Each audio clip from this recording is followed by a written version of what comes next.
RNase equation শুরু করার আগে আমি একটুখানি আগের যেটা করেছিলাম একটুখানি রিক্যাপ করছি।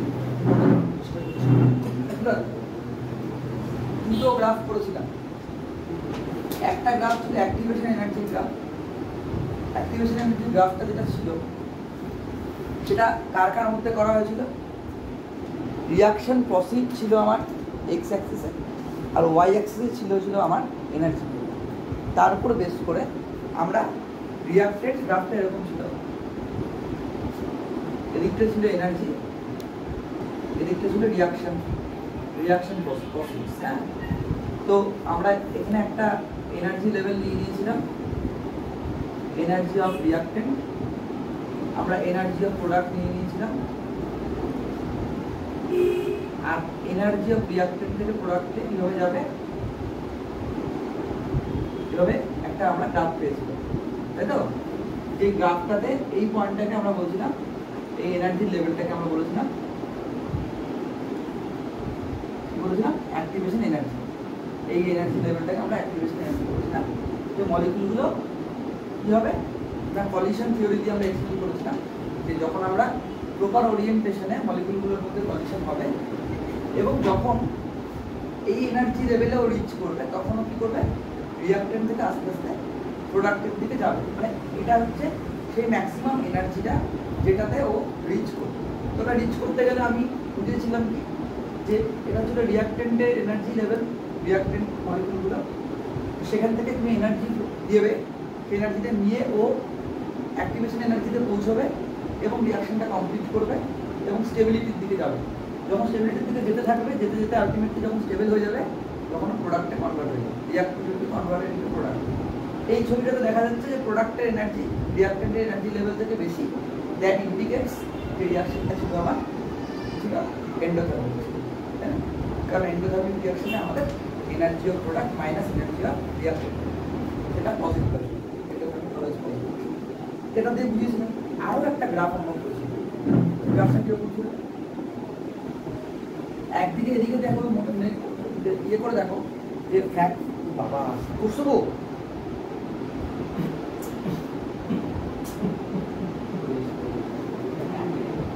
করতে যাচ্ছে। আরে স্যার এটার মধ্যে ইসে থাকে, আর আমার মাথায় যেটা আছে সেটা বেশি দিন থাকবে না।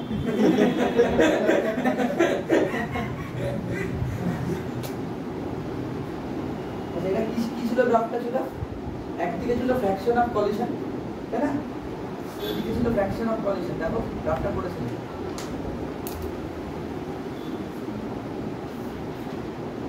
Fraction of collision of molecules, এদিকে ছিল এনার্জি, তাই না? ছিল তো? আমরা একটা এরকম গ্রাফ পেয়েছিলাম।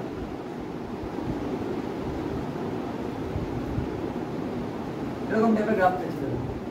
হ্যাঁ, তার মানে প্রথম অবস্থাতে এনার্জি অ্যাবজর্ব করছিল এবং নাম্বার অফ পজিশন বাড়ছিল, বাড়তে বাড়তে যখন স্টেবিলিটির দিকে যাবে, এইটা হচ্ছে সেই জায়গাটা যেটাকে আমরা এই গ্রাফে এই পরিমাণ এনার্জি যখন পেয়ে গেল তখনও আস্তে আস্তে প্রোডাক্টের দিকে যাওয়া শুরু করলো।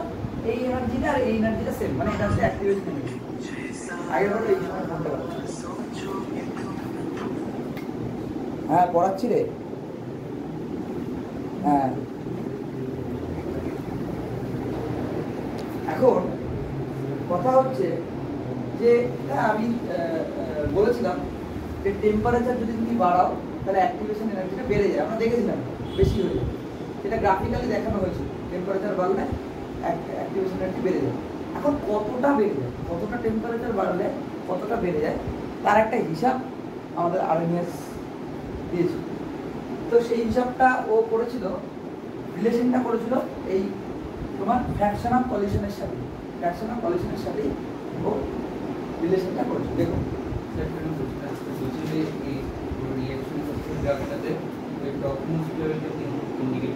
এটা এটা এটা অ্যাক্টিভেশন এনার্জি, মানে এই পয়েন্টে ওর আনস্টেবিলিটি সবচেয়ে বেশি।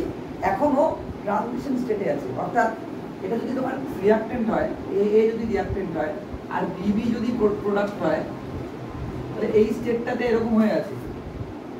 এই এটা সার্ব করছে আর বি এর সাথে ধর্ব করছে ট্রানজিশন স্টেট, তার জন্য ও সবচেয়ে বেশি আনস্টেবল, ওই জন্য এনার্জি লেভেল সবচেয়ে বেশি। বুঝলেন? এটা কি শুধু এসিড রিঅ্যাকশনের জন্যই হয়? না, এটা এটা এটা এসেন্টের জন্য বলে না, এটা তো কন্ডিশন থিওরি বলছে যে কোনো রিঅ্যাকশনে এই জিনিসটা হবে। এসেন্ট দিয়ে এক্সপ্লেন করতে আমাদের সুবিধা আছে, কারণ ট্রানজিশন এনার্জি আমরা করেছি, ট্রানজিশন স্টেটের ইন্টারমিডিয়েটটা আমরা এঁকেছি দেখেছি, তাই জন্য এসেন্টের কথা বলছি। এটা এটা এটা সবার জন্যই কমনলি বলেছে, যে কন্ডিশন থিওরিটা সবার জন্য কমনলি বলেছে। এটা একটা থিওরি, যেটা দিয়ে সব কিছুকে তুমি এক্সপ্লেন করতে পারবে না, কাইনেটিক্সের একটা থিওরি। এটার থেকে আরএনিয়াস একটা ইকুয়েশন ক্রিয়েট করেছে অ্যাক্টিভেশন এনার্জি। আমরা সেই ইকুয়েশনটা আজকে পড়ব। দেখো, fraction of collision of molecule, fraction of collision of molecule which crosses the activation energy, which crosses the activation energy is equal to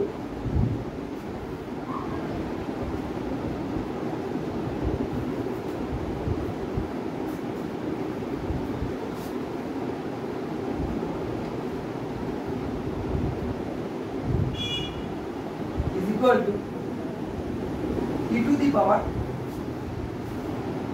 minus EA by RT, e to the power minus EA by RT।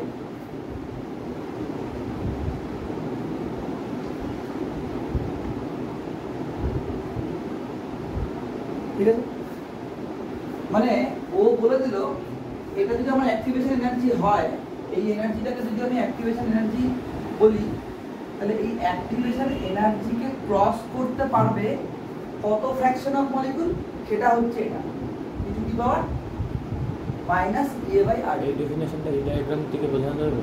হ্যাঁ, এটা তো এটাতে এটা বলুন, fraction of molecule তোমার নেই, পুরো বোঝাবো। তাহলে fraction of molecule that have crossed the activation energy level is equal to e to the power minus a by r। এখন ফ্র্যাকশন অফ মলিকিউল ক্রসড এটা অ্যাকচুয়ালি কে মিন করছে? এটা রিঅ্যাকশনের রেটকে মিন করছে। তার মানে ঘুরিয়ে বললে rate of reaction is directly proportional to e to the power a by r। Therefore rate is direct proportional to rate of reaction is direct proportional to e to the power minus a by r। আচ্ছা, রেটের যে আমরা rate constant দিয়ে যে রেটের ইকুয়েশনটা বা rate equation পেয়েছিলাম, কি ছিল সেটা? Rate equal to rate of the reaction equal to কি ছিল? কে ইনটু কনসেন্ট্রেশন অফ রিঅ্যাক্ট্যান্ট ছিল, তাই ছিল না? উপরে অর্ডার লিখতাম আমরা, তাই তো? এটা ছিল তো? লেখাও যা রেট, লেখাও যা রেট কনস্ট্যান্ট লেখাও তাই, কারণ রেটের সাথে রেট কনস্ট্যান্টটা ডাইরেক্টলি প্রপোর্শনাল। তাহলে রেট না লিখে আমি রেট কনস্ট্যান্ট দিয়ে ওটাকে এক্সপ্রেস করতে পারি। তার মানে আমি বলতে পারি রেট না লিখে লিখলাম rate constant proportional to e to the power minus a by r।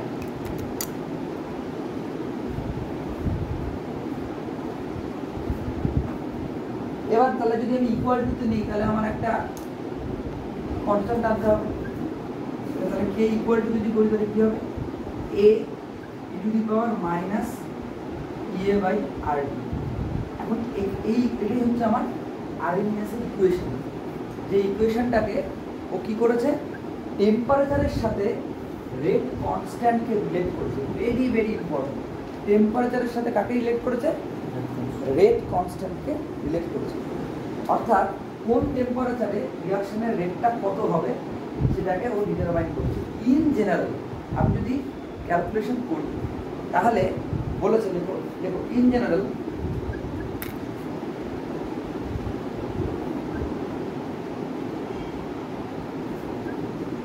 increase of temperature for per 10 Kelvin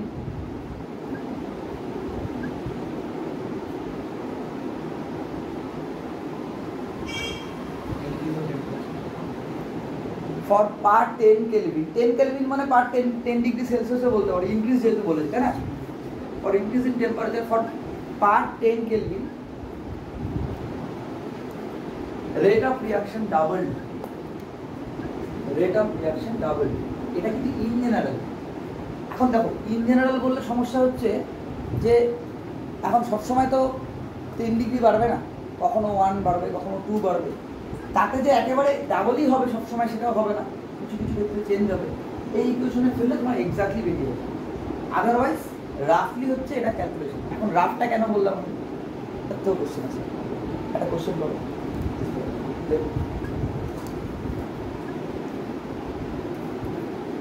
What will be the rate of a reaction if temperature of the reaction increases from 10 degrees Celsius to 40 degrees Celsius?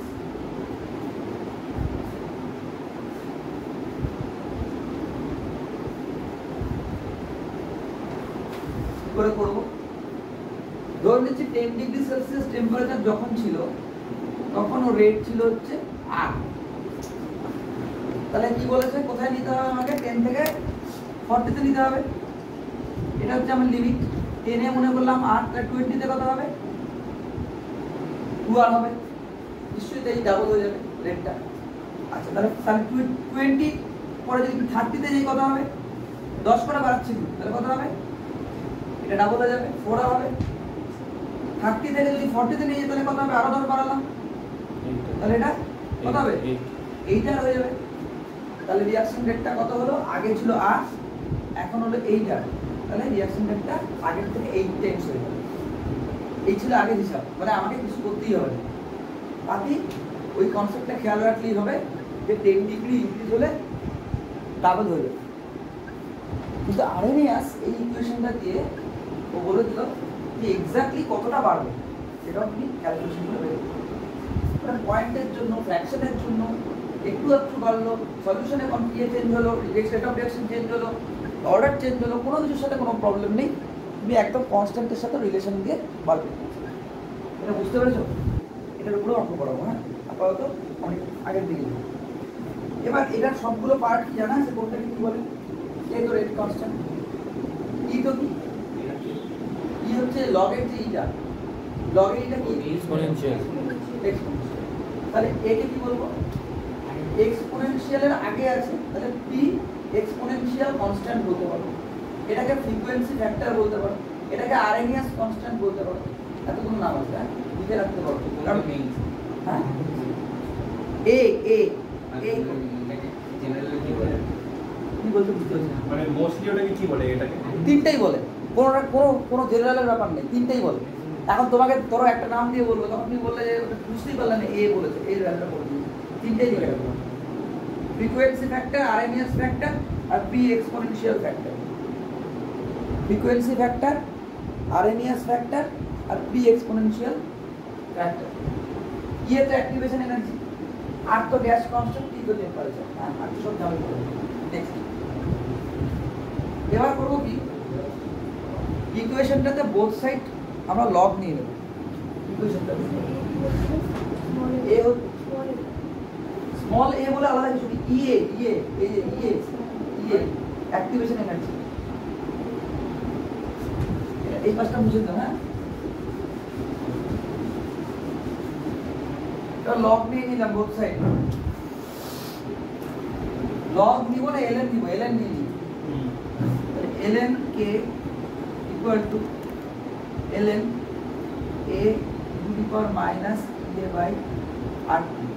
আর এদিকে ln টা থাকুক, ln k টা এদিকেরটাকে log দুটো into থাকলে আমরা আলাদা আলাদা করে দিতে পারি, তাই তো?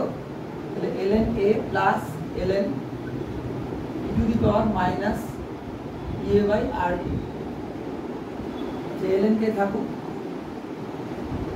এদিকে ln a থাকুক, এটাকে আমি লিখতে পারি কি log ln নিয়েছি, তাহলে এদিকে ই আছে, তার মানে ই আর ই টু দি পাওয়ার, তার মানে এটা নেমে আসবে, মাইনাস ই এ বাই আর একটুখানি সাজিয়ে লিখি,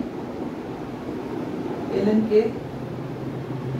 equal to minus E A by R T plus ln a, এটা আমাকে মাথায় রাখতে হবে, এই ইকুয়েশনটা আমার মাথায় রাখতে হবে। এটা আমরা অদ্ভুতভাবে ইকুয়েশনটাকে ঠেকালাম কেন, আশা করি বুঝতে পারছো। কারণ হচ্ছে আমার নেক্সট টেন্ডেন্সি কি হবে, আমি ফার্স্ট অর্ডারও এই কাণ্ডটা করেছি, জিরো অর্ডারও এই কাণ্ডটা করেছি, এখন আমি এই কাণ্ডটা করলাম। এটা করার কারণটা কি, প্রত্যেক গাড়িটা আসছে এগুলো তো না সেটাকে উপরে শিখতে লাগানো শুরু করতে হবে। এটা আমার এটা থেকে আসছে না না কি দেখে না আচ্ছা লিখতে ওই হাতে কিভাবে লাগলো? আরে এই মুখটা ধরে আছি না আমি, হাতে মুখের থেকে আসছে। মুখ লিখে দিলাম। এটা কি মাথায় থাকবে, মাথায় রাখতেই হবে, এটা একটু কষ্ট করে মাথায় রাখতেই হবে। এটা আসবে ln k equal to minus a by rt plus ln a, কেন বললাম এটা y equal to mx plus c, এই স্ট্রেট লাইন ইকুয়েশনের সাথে এটাকে আমরা রিলেট করতে যেতে পারি। স্ট্রেট লাইন ইকুয়েশন করলে আমাকে জানি বলো x অ্যাক্সিসে কি আগে, আচ্ছা y অ্যাক্সিসে কি নেব বলো, y অ্যাক্সিসে কি নেব বলো, x অ্যাক্সিসে কি নেব, x অ্যাক্সিসে কি নেব, নিশ্চয়ই আর একটা কনস্ট্যান্ট থাকবে, আমরা করব না। এটা হচ্ছে একটা পার্টিকুলার টেম্পারেচারের জন্য আমরা ইয়ে বার করতে যাচ্ছি, ইয়েও ছিল 1/2, এই জিনিসগুলো হচ্ছে 1/2। তাহলে কি রকম গ্রাফ হবে, এরকম উঠবে না এরকম নামবে, নামবে কারণ নেগেটিভ স্লোপ নামলে স্ট্রেট লাইন পেলাম। এই স্ট্রেট লাইনের যে স্লোপটা কত হবে, এটা স্লোপটা কত হবে minus a by r। Question কি রকম আছে জানো, এত বাকি কোশ্চেন আছে, তোমাকে বলবে যে একটা তোমার ln k এর সাথে 1/ln k ভার্সেস 1/t এর একটা গ্রাফে আমরা স্লোপের ভ্যালু পেয়েছি, একটা ভ্যালু বলে দিই, 200 300 400 500টা ভ্যালু দিয়ে বলবো আর অ্যাক্টিভেশন এনার্জি ক্যালকুলেট করো। তখন তুমি যখন তোমাকে বলবে ln k এর সাথে একটা 1/t এর গ্রাফ পেয়েছি আমি, স্ট্রেট লাইন গ্রাফ, বুঝে যাবা স্লোপ কি হবে, এটা তার ইকুয়াল টু ভ্যালু বসাই দিবা যেটা দেওয়া থাকবে। আর এর ভ্যালু তুমি জানো 8.3 বসাই দিবা, ये বার হয়ে যাবে, তুমি ক্লিয়ার তো, এটা বুঝবে এই পাশটা। হ্যাঁ এটা বুঝবো, গ্রাফটা হয়েছে পড়া না পড়া তাড়াতাড়ি করো, আমরা বলো স্লপ স্লোপ না স্লোপ, এটা ইটা দিতে ভুল করছি দিয়ে দাও, হ্যাঁ ও স্যার, না দিয়ে দাও, ও স্যার আমার তো যে স্যার আমাকে বলো, আমার তো আগে ওখানে মাইনাস ছিল, মাইনাস ইএ বাই আর টি, স্লোপটা আমার তো নেগেটিভই হলো, তাও ওখানে নেগেটিভ কেন আছে? মাইনাস সাইনটা আছে বলে তো আমি বুঝলাম যে নেগেটিভ যাচ্ছে, y equal to mx plus c তো এরকম ওঠার কথা। হ্যাঁ চলো বুঝবে না, স্লপ লিখছো। এখন দেখো আমরা রিলেশনটা কার কার মধ্যে করেছি, k এর সাথে t, তাহলে k এর ভ্যালু যদি আমি চেঞ্জ করি, ইট ইজ এক্সপেক্টেড যে t এর ভ্যালু চেঞ্জ হবে। তাহলে আমি ধরে নিচ্ছি T1 টেম্পারেচারের জন্য কনস্ট্যান্টটা হচ্ছে K1 আর T2 এর জন্য কনস্ট্যান্টটা হচ্ছে K2। যদি আমি চেঞ্জ করে দিই সেই হিসাবে প্রথম একটা এটার জন্য ইকুয়েশন কি দাঁড়াবে, প্রথমটার জন্য ইকুয়েশন কি দাঁড়াবে, EA by r into T1 equal to ln a minus ln K1। আর পরেরটার জন্য কি হবে, EA by r T2 equal to ln a minus ln K2। হবে তো, হবে। এবার এই দুইটা ইকুয়েশনকে যদি মাইনাস করে দিই,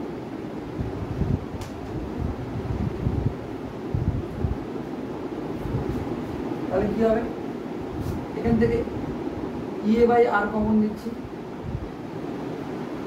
দিলে কি থাকবে 1/T1 মাইনাস 1/T2 হবে। এখানে এটা কেটে যাচ্ছে আর এটা কত হবে ln K2 minus ln K1, এটাকে আমরা লিখতে পারি ln K2 বাই K1। তার মানে দাঁড়ালো কি ln K2 by K1 equal to EA by R into 1 by T1 minus 1 by 2। এটা আরেকটা ইকুয়েশন যেটা আমাদের মনে রাখতে হবে, ঠিক আছে? তাহলে এটা সোজা করে লিখলে কি দাঁড়াবে ln K2 by K1 equal to EA by R 1 by T1 minus 1 by T2। তাহলে আমাকে এখান থেকে কয়টা ইকুয়েশন মনে রাখতে হবে? একটা ছিল এখানে আরএনএস এর মেইন ইকুয়েশনটা,